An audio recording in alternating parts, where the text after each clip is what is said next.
সকলকে স্বাগত। আমি প্রগতি শুরু করছি আজকের সংবাদ। আদালতের রায় প্রায় 26,000 শিক্ষকের চাকরি গেল। বিপাকে বিভিন্ন স্কুল কর্তৃপক্ষ কিভাবে বিদ্যালয় চালাবেন সেই নিয়ে যেভাবে প্রশ্ন দেখা দিয়েছে, পাশাপাশি এতজনের একসঙ্গে চাকরি যাওয়ায় রাজনৈতিক তরজা জমে উঠেছে রাজ্য জুড়ে। আদালতের রায় প্রায় 26,000 শিক্ষকের চাকরি গেল। বিপাকে বিভিন্ন স্কুল কর্তৃপক্ষ কিভাবে বিদ্যালয় চালাবেন সেই নিয়ে যেভাবে প্রশ্ন দেখা দিয়েছে, পাশাপাশি এতজনের একসঙ্গে চাকরি যাওয়ায় রাজনৈতিক তরজা জমে উঠেছে রাজ্য জুড়ে। উল্লেখ থাকে 2016 সালে এসএসসি নিয়োগের ক্ষেত্রে দুর্নীতি হয়েছে, আর বামপন্থী নেতা তথা বিকাশ রঞ্জন ভট্টাচার্য সেই মামলা করেছিলেন। তাতে হাইকোর্ট যে রায় দিয়েছিল, 1 বছর পরে সুপ্রিম কোর্টের রায়ও তাকেই শিলমোহর দিলেন। ফলে যোগ্য অযোগ্য সবার চাকরি গেল। তবে যারা যোগ্য রয়েছেন তাদেরকে 3 মাসের মধ্যে ফের পরীক্ষা দিয়ে চাকরি করতে হবে। তবে এবার পরীক্ষা দিলে কতজন এই যোগ্য শিক্ষক পাশ করতে পারবেন সেই নিয়েও প্রশ্ন দেখা দিয়েছে। কারণ বর্তমানে যারা শিক্ষকতা করেন তাদের অধিকাংশ চাকরি পাওয়ার পরে আর বইয়ের ধারে কাছে যান না। বিদ্যালয় দিনের পর দিন ছুটি থাকে, আর যেটুকু খোলা থাকে তাতেও শিক্ষকরা তেমনভাবে পড়ান না। আসি যায় মাইনে নেই অবস্থা হয়ে দাঁড়িয়েছে। তাই সরকারি বিদ্যালয়গুলি বাদ দিয়ে বেসরকারির দিকে ঝোঁক বাড়ছে। সারা রাজ্যের সঙ্গে পশ্চিম মেদিনীপুর, পূর্ব মেদিনীপুর ও ঝাড়গ্রাম জেলার কয়েক হাজার যোগ্য অযোগ্য শিক্ষক রয়েছেন। যারা অযোগ্য, আদালত তাদের নির্দেশ দিয়েছে সমস্ত বেতন সহ 12% সুদে সমস্ত টাকা ফেরত দিতে হবে। আর এতেই আত্মহত্যা করার পথ করে দিল আদালত। কারণ তারা টাকা দিয়ে ভুয়ো শিক্ষক হিসেবে কাজে যোগ দিয়েছিলেন। বাকি যে বেতন পেয়েছিলেন তাতে বাড়ি গাড়ি করে লোন নিয়ে সর্বশান্ত। বর্তমানে সবকিছু ফেরত দিতে হলে পথে বসা ছাড়া আর কোনো উপায় নেই। তবে শেষ পর্যন্ত কি হয় তার অপেক্ষা করবেন তারা। তবে যোগ্য অযোগ্য কোনোভাবে বের করা সম্ভব হয়নি বলে পুরো প্যানেলটি বাতিল করেছে আদালত। আদালতের রায় মেনে রাজ্য সরকার 3 মাসের মধ্যে পরীক্ষার ব্যবস্থা করবেন বলে মুখ্যমন্ত্রী জানিয়েছেন। আর এই ব্যবস্থার জন্য সিপিএম ও বিজেপিকে কাঠগড়ায় দাঁড় করিয়েছেন তিনি। এডুকেশন সিস্টেমকে কোলাপস করা মানে আমাদের ছেলেমেয়েরা ভবিষ্যতে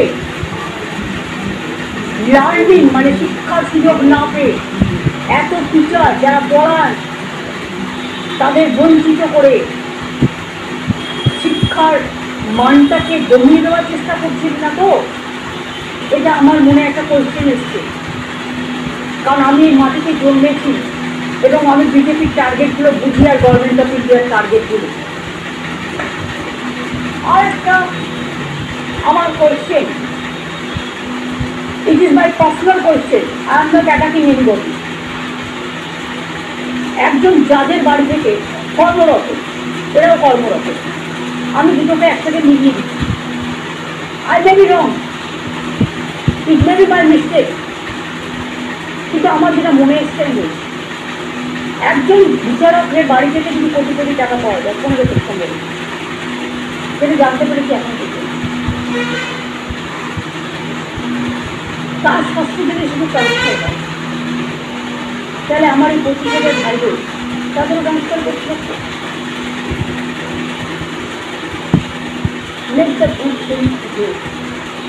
আর একটা কথা বলি, আপনি হাইকোর্টে এই ভার্ডিক্টটা প্রথম দিয়েছিলেন বিজেপির একজন, যিনি এখন এমপি হয়েছে, জাজমেন্ট জুডিশিয়ারি ছেড়ে দিয়ে বিজেপির এমপি হয়েছে। কারণ গাঙ্গুলি না ডাঙ্গুলি আমি ঠিক জানি না তার আসল নামটা, পরে জেনে নেবো। সরি, খুব ভেরি জেনে নিচ্ছে। আমি কাউকে অ্যাটাক করার জন্য বলছি না, আমি ঠিক নামটা এক্স্যাক্টলি জানি না। তিনি এখন বিজেপির এমপি, সম্ভবত না, ঠিক নেই। আজকে তারা কোন মুখে বড় বড় কথা বলে, তাদের দায়বদ্ধতা নেই, দায়বদ্ধতা ছিল না, এবং আমি বিশ্বাস করি এটা বিজেপি করিয়েছে এবং সিপিএম করিয়েছে। এর জবাব তারা আগামী দিন ভালোভাবে পাবে। আমি টিচারদের শুরু করবো এবং ছাত্রছাত্রী, যখন মানুষের বিপদ থেকে সবাই চলে যায়, পালিয়ে যায় মানুষের পাশ থেকে, তখন কেউ না কেউ আসে তাকে রক্ষা করার জন্য। এটা হচ্ছে আমাদের ভাষায় বলতে পারেন গড, আমাদের ভাষায় বলতে পারেন ঈশ্বর, আমাদের ভাষায় বলতে পারেন আল্লাহ, আমাদের ভাষায় বলতে পারেন মা।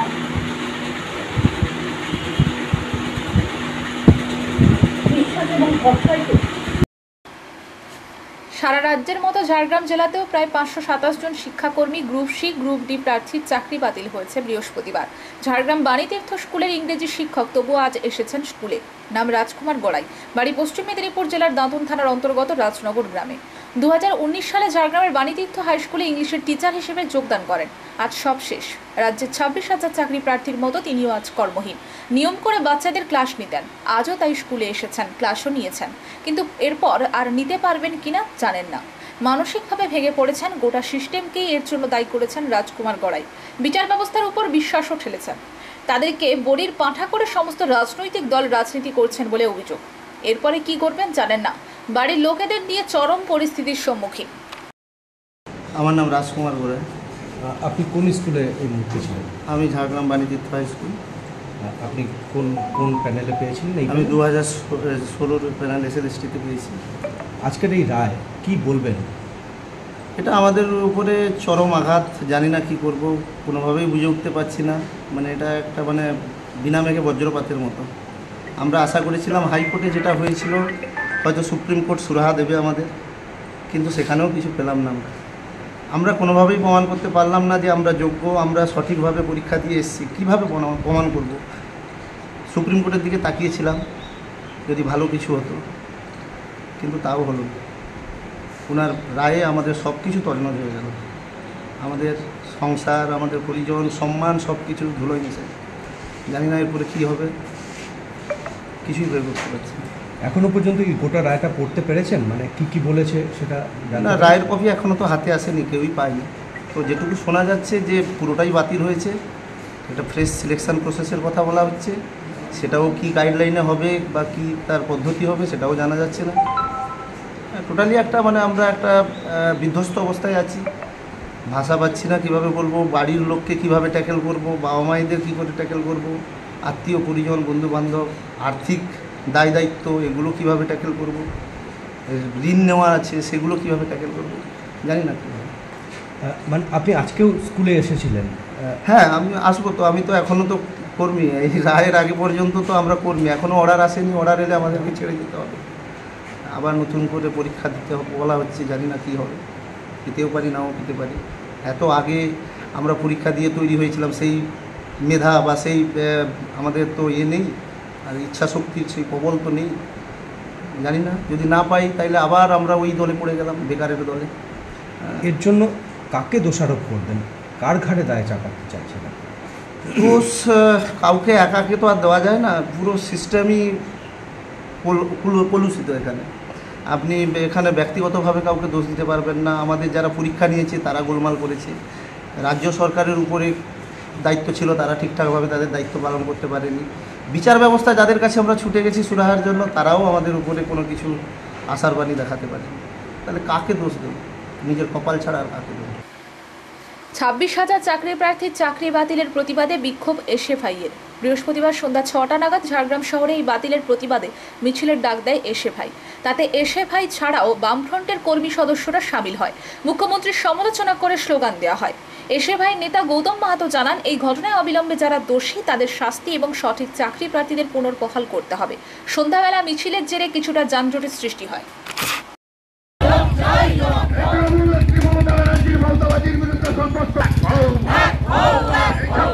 শিক্ষকের চাকরি বাতিল হলো, কার সাথে তৃণমূল নেত্রী মমতা ব্যানার্জি জবাব দাও। কমিউনিস্ট পার্টি মার্ক্সবাদী বেকার যুবক যুবতীদের স্বার্থে CPM পার্টি লড়ছে, লড়বে।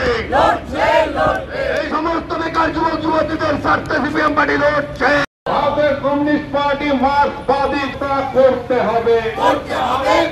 অবিলম্বে যোগ্য চাকরি প্রার্থীদের কর্মসংস্থানের ব্যবস্থা করতে হবে। আপনারা জানেন যে আজকে সকালে সুপ্রিম কোর্ট যে রায় দিয়েছে সেটা হচ্ছে যে আপনারা জানেন যে আমাদের রাজ্যে যে কিছুদিন আগেই যে একটা SSC মানে দুর্নীতির একটা প্রসঙ্গ উঠেছিল, সেটাও হচ্ছে যে প্রায় 2016 সাল। সেই 2016 সালে এটা রাজ্য সরকারের বিভিন্ন টালবাহানার পরবর্তীকালে আমরা দেখতে পাই এটা হাইকোর্ট হয়। সেই হাইকোর্টে এটা চলতে থাকে এবং তারপরে এটা যখন হচ্ছে যে সুপ্রিম কোর্টে যায়, সেই সুপ্রিম কোর্টে যাওয়ার পরে আমরা হচ্ছে যে দেখলাম আজকে সুপ্রিম কোর্টের প্রধান বিচারপতি তিনি হচ্ছে যে রায় দিলেন যে আমাদের হাইকোর্টের যে রায় ছিল সেটাই পুনর্বহাল। অতএব প্রায় 26,000 যে চাকরি করতো যারা এসএসসির মাধ্যমে যারা চাকরি পেয়েছিল তাদের সমস্ত প্যানেলটাই বাতিল। এমতাবস্থায় দাঁড়িয়ে আমরা রাজ্য সরকারের প্রতি বলতে চাই যে যোগ্য অযোগ্য যে প্রশ্নটা উঠেছে সেই যোগ্য অযোগ্য যে তালিকা চাইছিল কেন্দ্রের মানে সুপ্রিম কোর্ট সেই তালিকাটা আপনারা প্রকাশ করলেন না কেন? এর ফলে এই সমস্ত কিছুটাই ওই জল আর দুধ মিলেমিশে একাকার। এমতাবস্থায় দাঁড়িয়ে আজকে আমাদের একটাই হচ্ছে যে কথা যে অযোগ্যদের আড়াল করার জন্য আপনি যে যোগ্যদেরকেও একটা হচ্ছে যে মানে মিলিয়ে দিলেন, এইটার হচ্ছে যে আমরা বিরোধিতা করার জন্য আজকে হচ্ছে যে রাস্তায় নেমেছি। আমরা চাইছি ইমিডিয়েট সেই যোগ্য যারা ব্যক্তি তাদেরকে অবিলম্বে পুনর্বহাল করতে হবে। আর এই যে সমস্ত দুর্নীতিটার পিছনে মুখ্যমন্ত্রী, আমাদের শিক্ষামন্ত্রী, প্রাক্তন শিক্ষামন্ত্রী সহ গোটা যে মন্ত্রী পরিষদ এবং বিভিন্ন যে জেলায় জেলায় নেতারা রয়েছে তাদের যে একটা যৌথ মানে একটা জাল, এই জালটাকে ছিঁড়তে হবে। আর ইমিডিয়েট এই চক্রান্তকারীদের, এই তোলাবাজদের, এই দুর্নীতি পরায়ণদেরকে অবিলম্বে চিহ্নিতকরণ করে এই দোষী ব্যক্তিদের শাস্তি দিতে হবে, অবিলম্বে গ্রেফতার করে দৃষ্টান্তমূলক শাস্তি দিতে হবে। সারা রাজ্যের এসইউসিআই এর আহ্বানে বিভিন্ন জেলার সাথে পশ্চিম মেদিনীপুর জেলাতেও উত্তাল হলো জেলা শাসক দপ্তর। শহরে মিছিল, ডিএম অফিস চত্বরে বিক্ষোভ ও অবরোধ আন্দোলনী পারে দাবি আদায় করতে। সারা রাজ্যের এসইউসিআই এর আহ্বানে বিভিন্ন জেলার সাথে পশ্চিম মেদিনীপুর জেলাতেও উত্তাল হলো জেলা শাসক দপ্তর। শহরে মিছিল, ডিএম অফিস চত্বরে বিক্ষোভ ও অবরোধ আন্দোলনী পারে দাবি আদায় করতে। মূল্যবৃদ্ধি, বেকারি, দুর্নীতির চক্করে নাবিশ্বাস ওঠা জনজীবনে একমাত্র পথ ধারাবাহিক আন্দোলন করে তোলা। ধারাবাহিক এই আন্দোলনের গতিপথে এসইউসিআই দলের পক্ষ থেকে বৃহস্পতিবার 3রা এপ্রিল সারা রাজ্যের জেলায় জেলায় আইন অমান্য, বিক্ষোভ মিছিল, জেলা শাসক দপ্তরের ডেপুটেশন ইত্যাদি কর্মসূচি গ্রহণ করা হয়। এই কর্মসূচির অঙ্গ হিসেবে পশ্চিম মেদিনীপুর উত্তর ও দক্ষিণ সাংগঠনিক জেলার পক্ষ থেকে একটি সুসজ্জিত মিছিল করে শহর পরিক্রমা করে ও জেলা শাসক দপ্তরে বিক্ষোভ সমাবেশ ও ডেপুটেশনে সামিল হয়। কালেক্টরের মূল চত্বর অবরুদ্ধ থাকে দীর্ঘক্ষণ। মেদিনীপুর কোতোয়ালি মহিলা থানা হেফাজতে ছাত্রীদের উপর নৃশংস অত্যাচারে যুক্ত দোষী পুলিশ অফিসারদের শাস্তি, অবহেলার ন্যায় বিচার, অস্বাভাবিক মূল্যবৃদ্ধির সময়সূচি অনুযায়ী ট্রেন চালু, ডেবরা বেলদা সুপার স্পেশালিটি হাসপাতালে বিশেষজ্ঞ ডাক্তার নিয়োগ, অপারেশন চালু ও জাল ওষুধ চক্র বন্ধ, চাষির ফসলের লাভজনক মূল্য, ন্যায্য মূল্যের সার, বিদ্যুৎ নীতি 2020 ও স্মার্ট মিটার বাতিল। শাসক দলগুলোর চূড়ান্ত দুর্নীতির বিরুদ্ধে সহ জনজীবনের নানা দাবিতে ছিল এই কর্মসূচি। বিশেষত ভোটের স্বার্থে সারা দেশ থেকে শাসক দলগুলো যেভাবে উদ্দেশ্য প্রণোদিতভাবে সাম্প্রদায়িক উস্কানি, দাঙ্গার বার্তাবরণ সৃষ্টি করে জনমানুষে এইসব সমস্যা থেকে চোখ সরিয়ে এক অস্থির পরিস্থিতি সৃষ্টি করতে চাইছে তা এক কথায় ভয়াবহ। চুরি, দুর্নীতি, সমাজবিরোধী কার্যকলাপ, সাম্প্রদায়িক এই উস্কানি রুখতে ব্যর্থ পুলিশ প্রশাসন, অথচ ন্যায়সঙ্গত আন্দোলনে আন্দোলনকারীদের হেনস্থা, ধরপাকড়, সর্বোপরি মেদিনীপুর কোতোয়ালি মহিলা থানায় ছাত্রীদের উপর নৃশংস অত্যাচার, যা এক কথায় নক্কারজনক। অবহেলার ঘটনায় পুলিশের ভূমিকাও অত্যন্ত নিন্দনীয়। ঘোষিত এই কর্মসূচিতে দলের পক্ষ থেকে গত 1 মাস ধরে এলাকায় এলাকায় প্রচার, লিফলেট বিলি, পথসভা ইত্যাদি সংগঠিত হয়। তাতে সাধারণ মানুষের সমর্থন ছিল চোখে পড়ার মতো। আজকের এই মিছিলেও সাধারণ মানুষের অংশগ্রহণ এই আন্দোলনে অনন্য মাত্রা যোগ করে, যা আগামী দিনের আরও গতিশীল আন্দোলনের আস্থা অর্জন করেছে। এই কর্মসূচিতে নেতৃত্ব দেন এসইউসিআই পশ্চিম মেদিনীপুর উত্তর ও দক্ষিণ সাংগঠনিক জেলার 2 সম্পাদক নারায়ণ অধিকারী ও তুষার জানা।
চলছে আইন ভাঙো চলে চলো ইনকলাব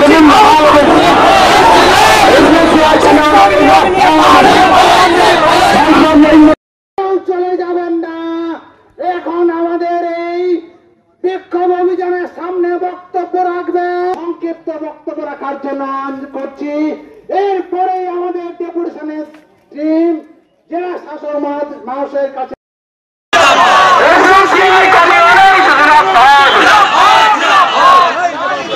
অবিলম্বে যোগ্য চাকরি প্রার্থীদের চাকরি বহাল রাখতে হবে, এই দাবিতে আন্দোলন চলছে। সিদ্ধান্ত নিয়েছে চিন্তা লড়াই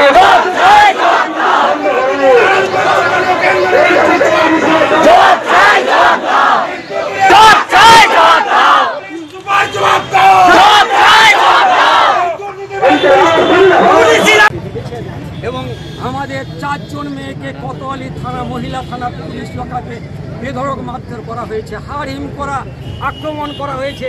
সংবাদ মাধ্যমে বেরিয়েছে, আপনারা শুনেছেন। আমরা তার ন্যায় বিচার, পুলিশের দোষী পুলিশদের শাস্তি দাবি করেছি। আমরা দাবি করেছি এই যে 26,000 শিক্ষককে এক কলমের খোঁচায় সুপ্রিম কোর্ট বাতিল করে দিতে পারলেন। যারা সঠিকভাবে পরীক্ষা দিয়ে চাকরি পেয়েছে, ন্যায্যভাবে পেয়েছে, আমরা মনে করি তাদের চাকরি বহাল রাখতে হবে। আমরা দাবি করেছি 748টা ওষুধের দাম 1 তারিখ থেকে বাড়ানো হলো। দেখছেন আপনারা আমেরিকার সঙ্গে কিভাবে ভারত সরকার তার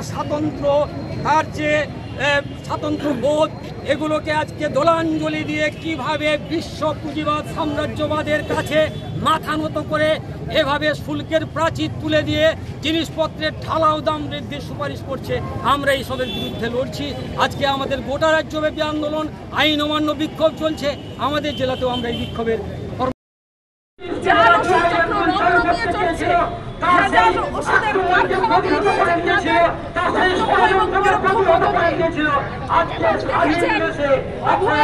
পরিণতি ঘটল।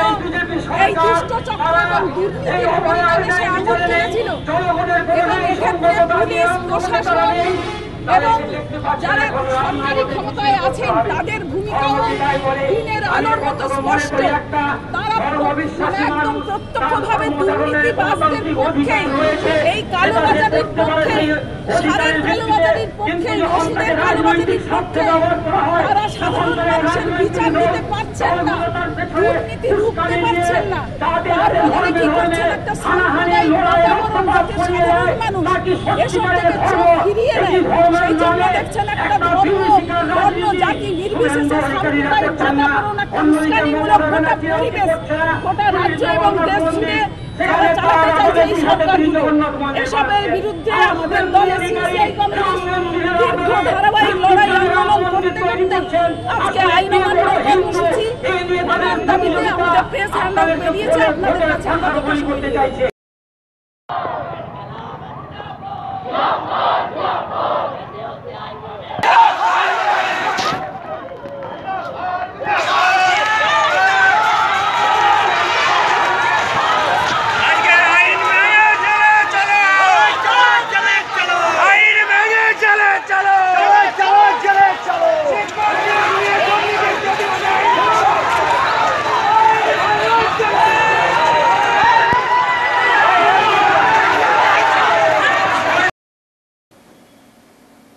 কেন্দ্র রাজ্য সরকারের একাধিক জনস্বার্থ বিরোধী নীতি ঝাড়গ্রাম পৌরসভা সহ জেলার সমস্ত বেহাল রাস্তা অবিলম্বে মেরামত, হাতির সমস্যার সমাধান ও বিদ্যুতের স্মার্ট মিটার সহ 10 দফা দাবিতে বৃহস্পতিবার দুপুরে ঝাড়গ্রাম জেলা শাসক দপ্তরে অভিযান কর্মসূচি এসইউসিআই পার্টি। এদিন ঝাড়গ্রাম শহরে এসইউসিআই পার্টির সদস্যরা মিছিল করে 10 দফা দাবিতে ঝাড়গ্রাম জেলা শাসক দপ্তরে অভিযান কর্মসূচিতে যোগ দেন। উপস্থিত ছিলেন পার্টির দলীয় নেতৃত্বরা। উপস্থিত থাকা দলীয় নেতৃত্বদের বক্তব্য, হাইকোর্টের রায় বাতিল, 2016 এর এসএসসির চাকরির প্যানেল স্থগিত রাখতে হবে।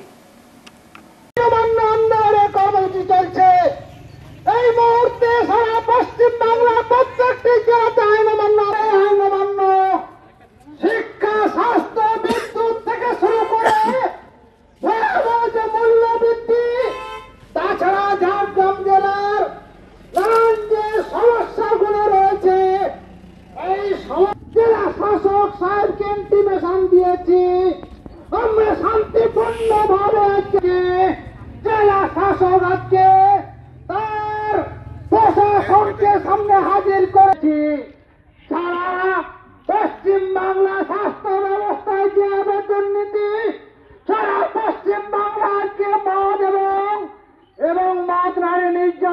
নারী নির্যাতন যেভাবে ব্যাপক আকার ধারণ করছে, শুধু তাই নয়, চলছে প্রশাসন নির্বিকার। আজকে ঝাড়গ্রাম জেলায় হাতির সমস্যা দীর্ঘ বছর পুলিশকে পাঠিয়েছে আমাদেরকে আটকানোর জন্য। যার বিভিন্ন ব্লকে ব্লকে যে বেয়াল রাস্তা, সেই বেয়াল রাস্তা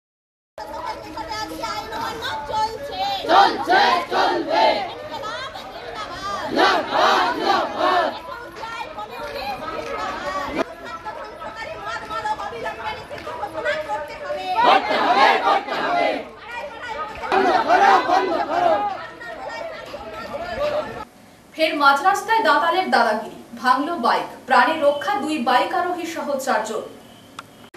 ফের মাঝ রাস্তায় দাঁতালের দাদাগিরি, ভাঙলো বাইক, প্রাণে রক্ষা 2 বাইক আরোহী সহ 4 জন। ঝাড়গ্রাম জেলার সাঁকরাইল ব্লকের বাঁকড়া থেকে চুনপাড়া যাওয়ার মাঝ রাস্তায় মোটর বাইক আরোহীর উপর আচমকা হামলা চালায় হাতি। অল্পের জন্য প্রাণে রক্ষা পায় বাইক আরোহীরা। এই ঘটনার পর আতঙ্ক ছড়িয়ে পড়ে এলাকায়। দীর্ঘক্ষণ রাস্তা অবরোধ করে রাখে দাঁতাল। বেশ কিছুদিন ধরে ঝাড়গ্রামের বিভিন্ন এলাকায় চলছে হাতি তাণ্ডব। ক্ষতি হচ্ছে চাষের জমি, ভাঙছে বাড়িঘর, ঘটছে প্রাণহানির মতো ঘটনাও। স্থানীয় সূত্রে খবর, এক বাইক আরোহী গুপ্তমনির দিক থেকে আসছিলেন, আরেকটি বাইক সাহায্যের জন্য আসছিল। চুনপাড়া থেকে বাঁকড়া যাওয়ার রাস্তার মাঝে বাইক খারাপ হয়ে যায় ওই বাইক আরোহীর। তখনই ঘটে বিপত্তি। রাস্তার ধারে থাকা জঙ্গল থেকে হঠাৎ করে আচমকা বেরিয়ে আসে দাঁতাল হাতি। দাঁতাল তাড়া করে বাইক আরোহীকে। কোনো রকমে বাইক আরোহী বাইক ফেলে পালিয়ে গিয়ে প্রাণে বাঁচল। রেহাই পায়নি বাইকটি। দাঁতাল ভাঙচুর চালায় বাইকটিতে। পুরো ঘটনা নিয়ে চাঞ্চল্য ছড়িয়েছে। সাঁকরাইল পঞ্চায়েত সমিতির কৃষি কর্মাধ্যক্ষ মথুর মাহাতো বলেন, প্রাণহানির কোনো ঘটনা ঘটেনি। মোটরসাইকেলটির অল্প ক্ষতি হয়েছে। বন দপ্তর এবং পুলিশ ঘটনাস্থলে ছিল। জঙ্গলে খাওয়ার নেই, হাতিটি তাই রাস্তাতে চলে এসেছিল খাওয়ারের সন্ধানে। পরে হাতিটিকে জঙ্গলে পাঠিয়ে দেওয়ার ব্যবস্থা করে বন দপ্তর। খারাপ হলে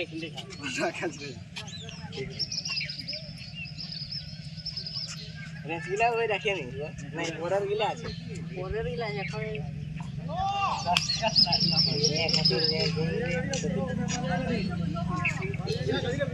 ওই ডাংটা আন, দেখে আন, ডাংটা আন, দেখি দে ডাংটা দে।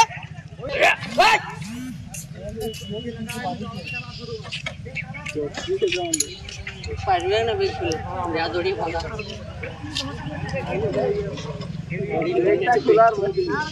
ভাই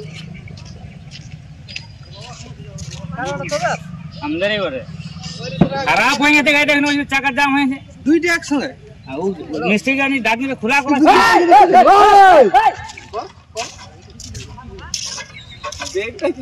বিস্কুট আছে, ওইটাও আর গন্ধটা ওইটা হয়েছে, বুঝলি, ওইটা গন্ধটা হয়েছে।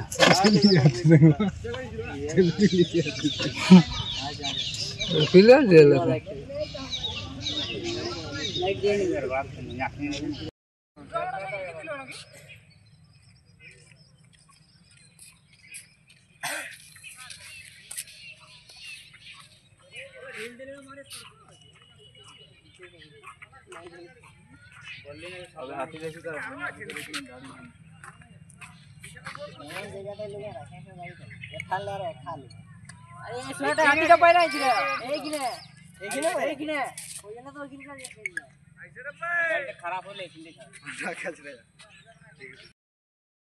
এক ঘন্টা আগে তো এই 8:30টার মধ্যে একটা বাইকওয়ালা বাইক নিয়ে আসতেছিল বা আপনার ওই মুক্তন দিক থেকে। তো ওনাদের বাইক খারাপ হয়ে গেছিলো। তো বাইক খারাপ হওয়ার পরে ওনারা বাইক রাস্তায় রেখে দেয় এবং গ্যারেজওয়ালাকে ডেকে নিয়ে যাওয়ার জন্য ওরা ডাকাডাকি করেছিল। সেই মুহূর্তে জঙ্গলের সামনে হাতি ছিল। তো হাতি ওই তো জঙ্গলে হাতি থাকবেই। তো একটা হাতি একটা বেরিয়ে এসে করে ওনাদেরকে একটু তাড়া করে এবং বাইকটা একটু ঠেলে দেয়। বাইকে কিছু ক্ষতি হয়েছে। তো সেই মুহূর্তে ওখানে ফোর্সটারও গেছিলেন ওখানে এবং ওসি সাহেবও ফোর্স পাঠিয়েছিলেন। তো বিশেষ কিছু হয়নি, প্রাণহানির কোনো আশঙ্কা নেই। তো ভিডিও দেখছেন এবং কোথাও দেখছেন কী অবস্থা আছে এবং গাড়িটার তো সেরকম কিছু ক্ষতি হয়নি যে বিশেষ আমি যা দেখলাম। তো হাতি তো থাকবেই, জঙ্গলে খাবার নেই, হাতি খাবার সন্ধানে বেরিয়েছিল এলাকায়, এই ব্যাপার। আর যাতে মানুষ সাবধানে পথ চলাচল করে তার জন্য সবাইকে অনুরোধ জানাচ্ছি সাবধানে পার হবেন, কারণ জঙ্গলের মধ্যে খাবার নেই। সন্ধ্যা নেমে এসেছে, হাতি জঙ্গল থাকতে পারছে না, খাবার জন্য হাতি মাঠের দিকে জমিতেই বেরিয়ে। সংবাদ এই পর্যন্ত, নমস্কার।